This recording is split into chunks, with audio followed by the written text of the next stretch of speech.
We look back at the life and legacy of Queen Elizabeth as royal family members remember the longest reigning British monarch. We owe her the most heartfelt debt any family could owe to their mother. The Fab Four reunited. Royal expert Christopher Anderson reveals what it means that Prince William and Prince Harry came together to remember their grandmother. I just think that Harry and Meghan still are uneasy. We've seen that in the recent interview that Meghan gave. So it'll take an awful lot, I think, for them to mend those fences to get things back to where they were. And King Charles III takes reign. What does the future of the monarchy look like? We break it all down. I think there's going to be some incredible pressure right now, and that's something that even though you've been preparing for so long, nothing prepares you for this moment. And we take a look back at the Queen's legacy as a fashion icon with author Bethan Holt. And so I think that consistency, that building up, not being pulled in one direction and then the other, but really staying true to what worked for her, was a really wonderful part of her sort of fashion legacy. We've got that plus so much more in today's Royally Us. Hello to our fellow royal lovers and welcome to a special edition of Royally Us. Christine, I cannot believe the Queen has passed. This has just been an unbelievable week, and we've talked about it a lot, where so many of us knew that this was inevitable as she was 96, but it still just feels unbelievable. It really does, especially since she was, met with the Prime Minister just a couple days before. It's really, we are really living in history. We really are. And we have so much to talk about. As we know, the royal family, the United Kingdom, and people all over the world are mourning the loss of Queen Elizabeth, who died on September 8th. Before we see how the royal family has reacted, what this mourning period looks like, and so much more, we wanted to take a look back at her incredible life.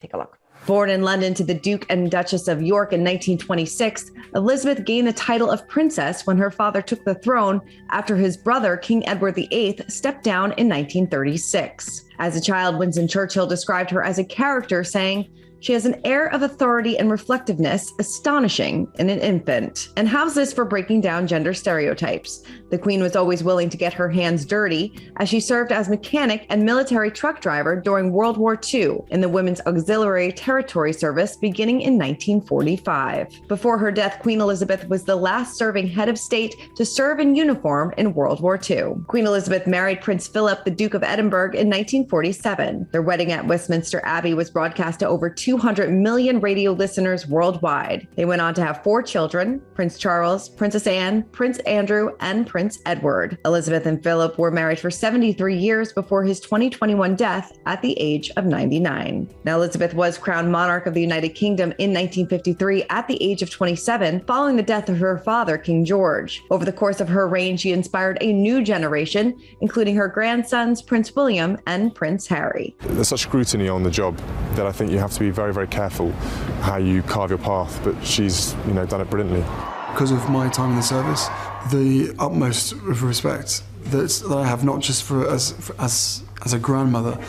She was my boss for 10 years, and I viewed her very much like that. Now it's really nice because I can go to her for advice and bend her ear over all the experience that she's had over the years. In 2015, Elizabeth surpassed Queen Victoria as the longest reigning British monarch in history. Prior to her death, she spent 70 years on the throne, celebrating her Platinum Jubilee in February, saying in a statement, "As we mark this anniversary, it gives me pleasure to renew to you the pledge I gave in 1947, that my life will always be devoted to your service." Queen Elizabeth is survived by her 4 children, 8 grandchildren, and 12 great-grandchildren. Yeah, I mean, that is certainly a life well lived. And, Great Britain is certainly in this mourning period. So I know that you were there, you've been boots on the ground. What has this looked like? It's really been incredible and just overwhelming.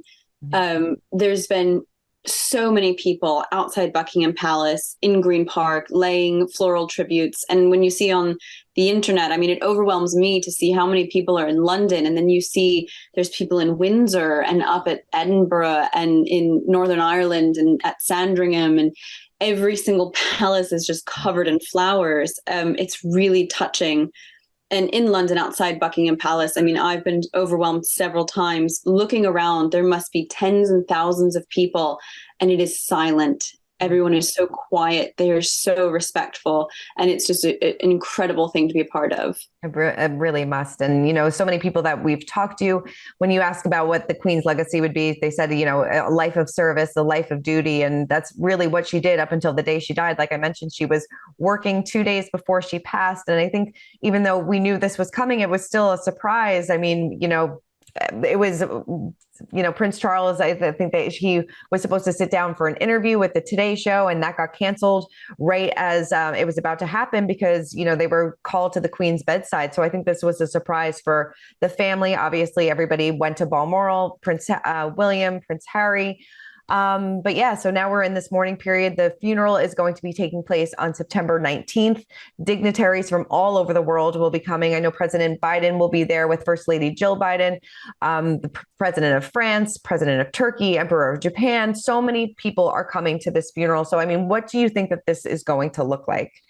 It's such an enormous undertaking. And even as I'm in London now, it's nonstop setting up security, setting up press.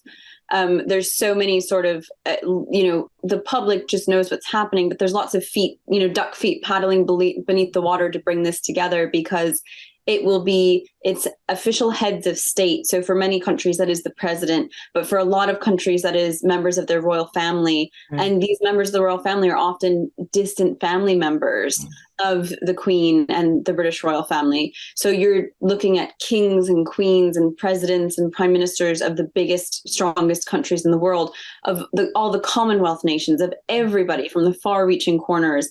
I just think it's going to be incredible to see so many people gathered to pay respects to Queen Elizabeth. And I know when we've heard, tributes, especially the ones that come to mind are from Prime Minister Justin Trudeau and Prime Minister Macron from France.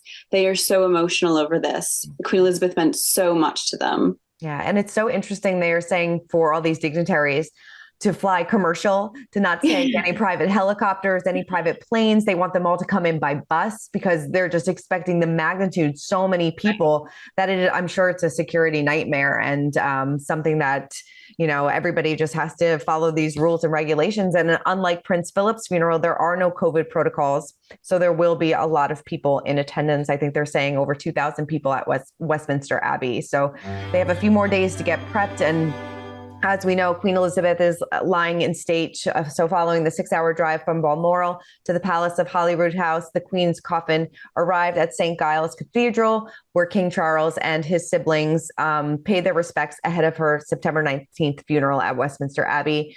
King Charles has been visiting the 4 nations of the United Kingdom before the Queen's coffin will be flown to London. And beginning tomorrow, thousands will be able to pay their respects at Westminster Hall. Now, today, before all that, King Charles did address Parliament for the very first time. So take a look. She set an example of selfless duty, which, with God's help and your counsels, I am resolved faithfully to follow. I mean, what a scene. You're seeing King Charles and Queen Consort Camilla, sitting on the throne for the very first time, talking about the magnitude of his late mother, also thanking Parliament. But yeah, this was definitely a striking image. I think so. And I think one of the moments that really struck me was when the congregation, the audience sang "God Save the King." It was the first time that had been sung in King Charles's presence. And I know even you and I speaking today, it's so surreal to call him King Charles and to see all those people singing "God Save the King" instead of the Queen. And these ceremonies are so powerful because they are reminders of what's happened and what is happening and this huge shift in history. Right. I mean, he even says in his own speech that, we are witnessing history. Like, this is history in the making. And he's spoken out several times since the Queen's death on September 8th. He made his first speech as King Charles, and it was a poignant one, remembering his mother, her 70 years of service. And this is where he also talked about titles changing, giving William and Kate the title of Prince and Princess of Wales, and also talked about Prince Harry. So take a look at this. To my darling Mama, as you begin your last great journey to join my dear late Papa, I want simply to say this: thank you. Thank you for your love and devotion to our family and to the family of nations you have served so diligently all these years. Yeah, definitely. Definitely a moving speech. He spoke for almost 10 minutes about his mother's life, how, she is reunited with Prince Philip, but also took that time to explain how things are shifting in this monarchy.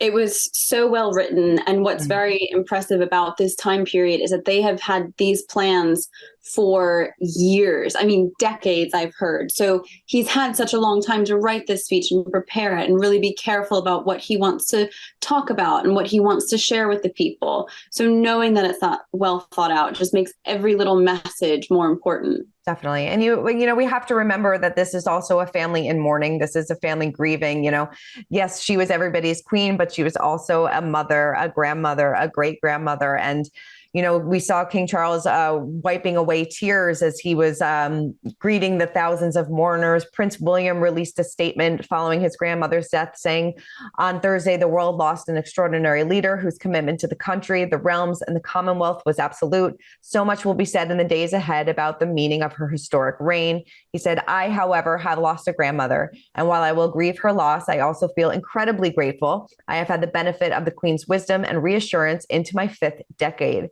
She was by my side at my happiest moments, and she was by my side during the saddest days of my life. I knew this day would come, but it will be some time before the reality of life without Granny will truly feel real." Thanks her for all the kindness and service, and she plans to honor her memory by supporting his father, King Charles III. Prince Harry also spoke out in a lengthy statement on his Arch website.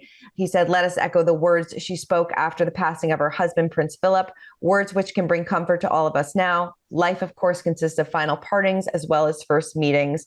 He talks about the great sadness he felt, but also talked about all their great meetings as well, all their first meetings from his earliest childhood to meeting as commander-in-chief to the first time that he met Meghan and hugged her great-grandchildren. He said, "I cherish these times shared with you and the many other special moments in between. You are already sorely missed, not just by us, but by the world over. And as it comes to first meetings, we now honor my father in his new role as King Charles III. He said that, she and Prince Philip are reunited and both together in peace, but still so lovely tributes from her grandchildren. I think that these were the first of many, but these were beautifully balanced, recognizing her role as monarch, also recognizing her role as their grandmother. And again, it's that we've talked a lot already about how it's the Queen has died, but also it's a family in mourning, and their grandmother, their matriarch, has died. And it's been incredible to see just the outpouring of emotion, especially when the royals have been going out and meeting members of the public, and they've been, choked up and teary-eyed. Definitely. All right. Well, following that statement, Prince William headed to Windsor.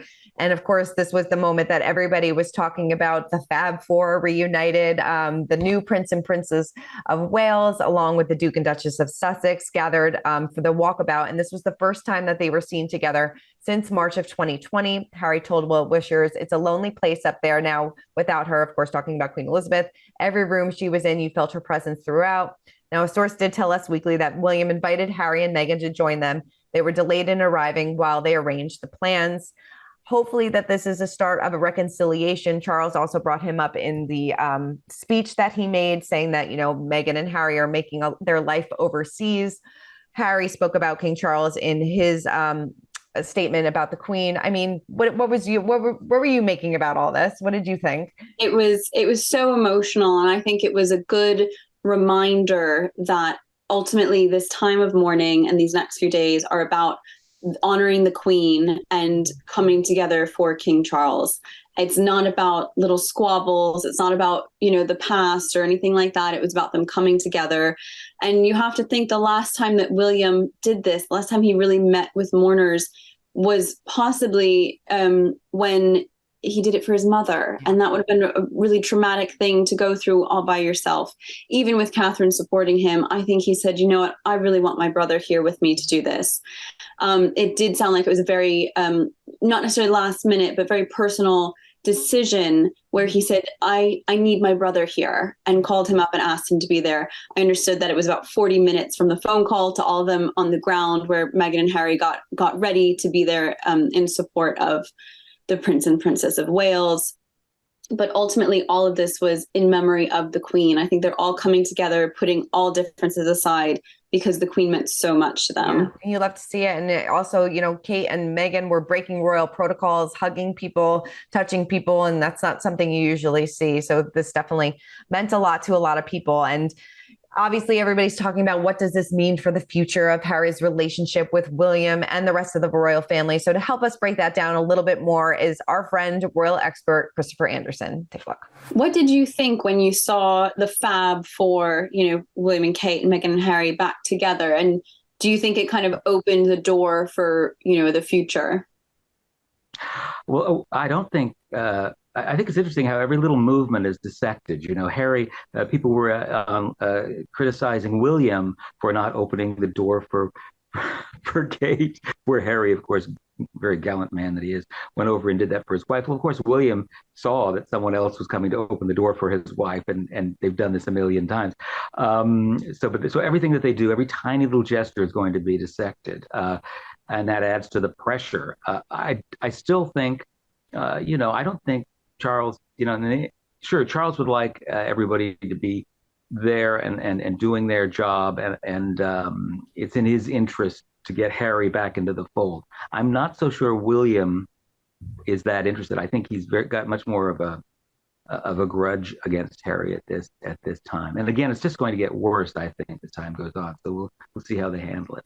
Yeah, well, we did get some reporting that William was the one that reached out and made this come together. Do you have any insight on what went down, what was spoken, what they said to each other? I don't know what they said to each other specifically, but I do know that he did the reaching out. But let's not forget, this is to pay their respects to their grandmother. They were so close to Elizabeth. They admired her as anyone else would their grandmother, but she was also their queen. And William in particular was the recipient of all sorts of attention from the Queen. I mean, she knew he was the future of the monarchy. He and Kate and the Cambridge children, they're all the future of the monarchy. This is a transitional king we're seeing, I think, although he may live a long time too. But I just think that Harry and Meghan still are uneasy. We've seen that in the recent interview that Meghan gave. So it'll take an awful lot, I think, for them to mend those fences, to get things back to where they were. And it's all sad because, once again, I look at everything through the Diana prism, and she always said, Charles will never be king. She didn't think that would happen. Obviously, she was wrong. I know she would never have envisioned Camilla as queen. But we'll see. We'll see, how the public accepts them. Right now, everyone is very warm and fuzzy toward the family because, let's face it, we all love the Queen, and I think that's going to change and quickly. Yeah, it'll be interesting to see what happens and if this is the first step towards a reconciliation. We sure hope so. Mm-hmm. Definitely. I do hope it's a sign of things to come, because I think everyone was we were all like, wow, that's so nice. Right. No, it was. The brothers together again. It really, really was. All right. Well, now it is time to break down the royal rules. And with the Queen's passing, obviously comes a lot of change with the monarchy. Charles's wife, Camilla, is now known as Queen Consort, while Prince William and Duchess Kate are now the new Prince and Princess of Wales.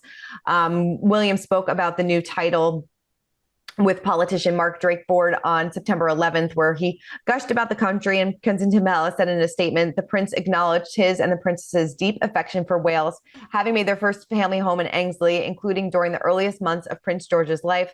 The prince and princess will spend the months and years ahead deepening their relationship with the communities across Wales. They add that they want to do their part to support the aspirations of the Welsh people and to shine a spotlight on both the challenges and opportunities in front of them. Obviously, this title holds a lot of weight. I'm sure a lot of emotional weight as well. And, Prince William's known his whole life that this would be his path. He knew his whole life, eventually he would be the Prince of Wales.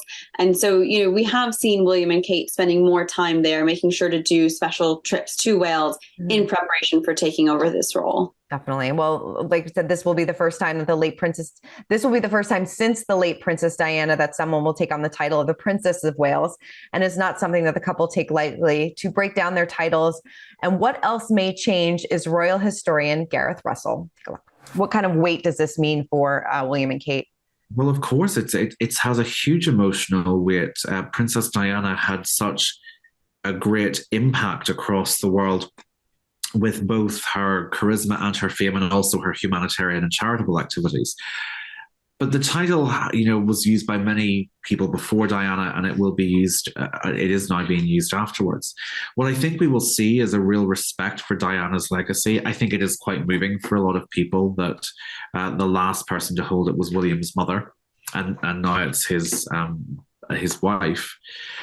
I think it puts a good kind of pressure, because it brings a lot of the emotional collateral, I don't know if charisma is the right word, but let's say emotional collateral charisma that Princess Diana had, and that invests that title with a certain emotional appeal to people. Yeah, it's definitely, like Gareth said, an emotional weight, not something that they take very lightly. And a lot of changes are going to be coming within the next weeks, months, years. I think we knew how old Queen Elizabeth was, but I think we underestimated how much change would happen. Yeah. And like we said, a lot of change is coming. And to kind of break down how things are going to look a little bit differently within those next few years is Michael Cleland. He is British royal expert, genealogist, and director of content at MyHeritage. Take a look.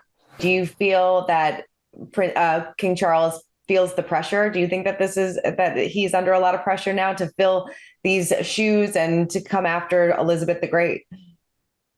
I think there's going to be some incredible pressure right now, and that's something that, even though you've been preparing for so long, nothing prepares you for this moment. And he's making all the right steps at the moment. He's making the speeches that declare to the world, I will continue my mother's great work. I will do everything that is asked of me. I will fulfill this duty to the best of my ability for the rest of my life. And all of those things are important. These speeches that are written, it's not like in politics where you might be communicating what your party thinks or something like that. This is something that he would have approved. He would have known what he was saying, and all of these words mean something. So we can read from that and we can say, this is what Charles wants. And I think he knows exactly how large a shadow he's stepping behind, and wants to make sure that his reign is very similarly well liked. And I think with the goodwill that comes from the loss of Elizabeth, this wanting Charles to be successful, I think he's going to get his best possible chance to prove himself, and I think he will. What kind of king do you think Charles is going to be? I think that's a very good question. I think Charles has been preparing for this role for many decades, and he's had the best possible training in it.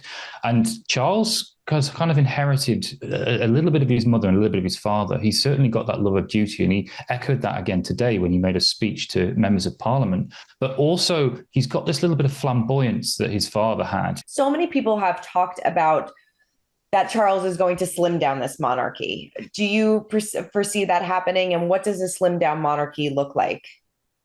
So for the royal family, it's an over 1,000-year-old institution, which is mind-boggling to think of. But it's one of those things that you would assume it's very, very set in its ways, but it's remarkably good at moving with the times. In 1917, in the height of the First World War, there was a lot of anti-German sentiment, and the royal family changed their name to Windsor, with a much more British name. It's the same family, but they've moved with the public sentiment. And I think it's an understanding that the royal family needs to slim down to survive. It's one of those things that fewer monarchs performing duties and being paid out of the public pocket is a really big thing to live in the modern world, because there are lots of people with all kinds of different things going on, and they look to the monarchs as an example, an inspiration. And so they're trying to be the best they can and do the best they can. And those monarchs that are in this slimmed down monarchy, you're going to see a lot from them. They're going to be the public face of the institution. And we know Prince Charles, King Charles, has said in his first speech that he won't have enough time, he won't have as much time to devote to his charity work. And that's one thing that royals do a lot. They do countless charity, not only appearances, but they work with their own charities. So the Prince's Trust, which the Charles was very passionate about, was all about young entrepreneurs and young business people to try and give them that extra start. The Duke of Edinburgh really focused on getting young people out into the outdoors and forming new friendships and doing orienteering and all kinds of things like they could do. William, now as Prince of Wales, his royal foundation with Catherine is focused on other things as well. He's a monarch that really likes to talk about mental health, and he's said things that I don't think could have been said maybe 20 or 30 years ago, particularly from someone of such status. And he said it's okay to talk about your mental health. And that's a really big thing, particularly as we've been through the pandemic and these very difficult times. And he's also very involved in emergency rescue because he spent that time as a helicopter rescue pilot. And he'll be raising money for these kinds of charities. So you'll see the slimmed down monarchy, but you'll see the same good work going on, and you'll see perhaps a slightly different focus, but the same things will happen. You'll see a great amount of money raised for good causes. I mean, in your opinion, what do you think will be the biggest change? Everybody for months have been talking about this slimmed down monarchy, and it seems like that's probably maybe going to be the most noticeable change going forward, at least in the interim. I think so, but I also think Prince Charles is going to do a lot of work to modernize the monarchy and make it fit in 2022. And we've already seen that, where his proclamation was televised for the first time ever in history. And that's really important, having that connection with the people in a technological age.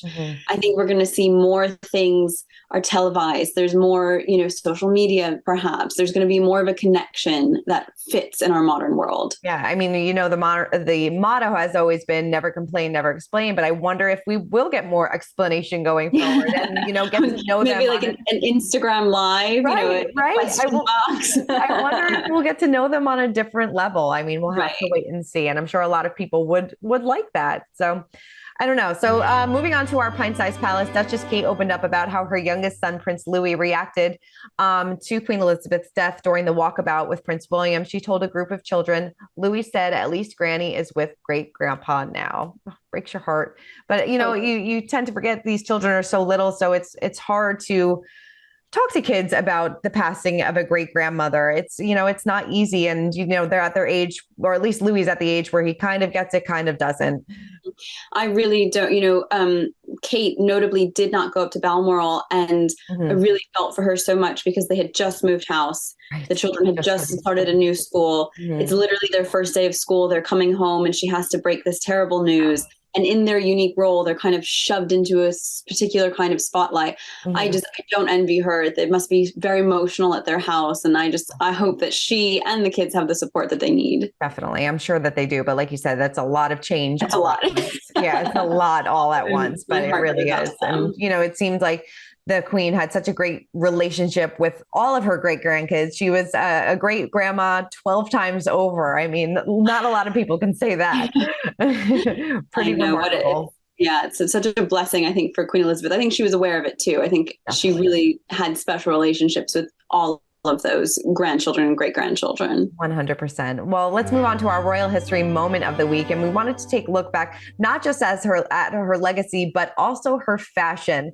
And to help us break down some of her most memorable looks and their meanings is Bethan Holt. She is the writer of the Queen 70 Years of Majestic Style. Take a look. To kind of sum it up, how would you describe her style? Wow, I think the Queen just had a completely unique style. Her style was like no one else's, and I think she was just so clever and at creating this look that was completely her own. And I think what's even more astonishing about that is that she reigned through this period in time where women's dress completely transformed, So, I mean, if we had been speaking at the beginning of Queen Elizabeth's reign, we would have been wearing hats, we'd have been wearing gloves, skirts, we would have really had this very proper way of dressing. Now, we are really happy to kind of leave the house in trainers and track pants, whatever. And the Queen didn't change in that way. She always really kept those values of respectable, ladylike dressing, but somehow still managed to remain relevant and modern looking. I mean, if you look at those images of her at the Platinum Jubilee, she looks so 2022. But also so very like the Queen as well. And I think that was incredibly clever, the way that was balanced. I know you say that she sort of created this signature look that was consistent, but did we see any sort of style evolution over the decades? Yeah, I think that was what was really interesting about it. So you can kind of sum it up by saying she wore colour block coats and she always wore hats. But actually, the length of her skirts did change a little bit. She never quite went like the full mini skirt in the 1960s, but I think there was a little glimpse of knee there at one point. And also, I really noticed that in the 1970s, when these kind of big, long, flowing maxi dresses and caftans were in style, she actually really embraced that trend, especially in the evenings. You would really see her in these big, bold printed evening gowns, sweeping skirts. And I think that was her way of kind of having a little bit of fun with fashion. And actually, in the 1950s, she really didn't wear the kind of clothes that we saw her wear later in her reign. It was very much that of the moment, what a kind of young woman would be wearing. So those nipped in waist, those big skirts. It's quite radically different to how she dressed later in her reign, but she really kind of epitomized that sort of 1950s Christian Dior new look glamour. So there were really a lot of chapters to her style, even though now for so many people around the world, when you say the Queen, everyone will have an image that comes to mind that sees her dressed in a very similar way. Mm-hmm. What's that image that comes to mind for you? Okay, so going top to toe, it's a beautiful hat, a really colourful, beautifully decorated hat, but one which still really shows off her face. That was very important. She couldn't have anything that was covering her face so that the people that she was going to meet wouldn't be able to see her. She might have a floral dress on underneath a very brightly coloured coat that kind of coordinated with the hat and the dress. So it might be anything from lime green to acid yellow to a lilac colour. She really experimented all colours of the rainbow. And then she would always have, pretty much in her later years, always these black Anello and David loafer heels, a very, very small heel, little gold chain, and of course, always the handbag and a pair of gloves. What do you think was her biggest fashion statement throughout her reign? I think through the whole time it's so hard. I mean, there's not like one outfit that I would pick out, because I think for her it was about consistency and it was building this almost iconic legend. I mean, everyone is now, after her passing, talking again about that Paddington Bear sketch. And one of the most perfect, brilliant things about that sketch is the handbag. One of the biggest, most Googled questions about the Queen, what's in her handbag? Just that one accessory has become such a kind of pivotal part of the legend of Elizabeth II. And so I think that consistency, that building up, not being pulled in one direction and then the other, but really staying true to what worked for her, was a really wonderful part of her sort of fashion legacy. I mean, do you think we'll ever find out what was in her bag? I mean, does she have an iPhone, sandwich, right? The keys to the palace? Like, what was in that bag? I heard once like a £5 note so that she could give it to a charity or a church. I think a Clarins lipstick. I mean, who knows? Who has seen in the Queen's handbag? We'll never know. I love that so much. I mean, obviously she's inspired generations and generations. So, I mean, how would you say her fashion has influenced younger generations of royals, as well as, people like us? So I think the younger royals have really taken a lot of lessons from what the Queen did. I think we've really especially seen the new Princess of Wales really learn that idea of conveying messages with what you wear and that fashion diplomacy. And she even extends that, it doesn't have to be about going to a country and wearing the colour of their flag. Often we see the Princess of Wales and she's at a flower show wearing a floral dress, this kind of literal dressing, really kind of giving a message about where you are. But I think it's also just really maintaining that very ladylike, that very proper put together way of dressing. But I think on a wider scale, for those of us who don't kind of have to dress up every day for the cameras, there's so much inspiration to be taken in just embracing things that are perhaps unusual, but what might feel right for you. I mean, so many of us would be scared to wear some of those colours that the Queen wore, in our 20s or 30s, let alone in our 90s. But she was doing it and just showed how amazingly successful it can be. So I think kind of taking a risk, having a bit of fun, but also really knowing what you feel comfortable in, what suits you, what's going to work. I mean, everyone's been talking about those super high heels that, Meghan and Kate were wearing earlier this week. The Queen was always in a very low heel because, she did not want sore feet. So, all those little things, I think we can really see her as a bit of a muse for. So much style to choose from over 70 years, but such a great tribute to her. Fashion may not have been at the top of her mind, but she certainly left her mark. She really did. I mean, no one will ever wear a matching hat and coat quite as well. Definitely not. Definitely not. All right. Well, Christine, thank you so much for breaking down this historic week. Obviously, Queen Elizabeth meant so much to so many people, and her legacy and her reign will live on forever. It really will. I know, it's been so emotional, just hearing all the tributes, hearing people's personal stories. It's been an incredible week. Definitely, it really has. And we wanted to leave you with another moment from our interview with Gareth, who spoke about what he thinks the Queen would like her legacy to be. We'll see you guys next week.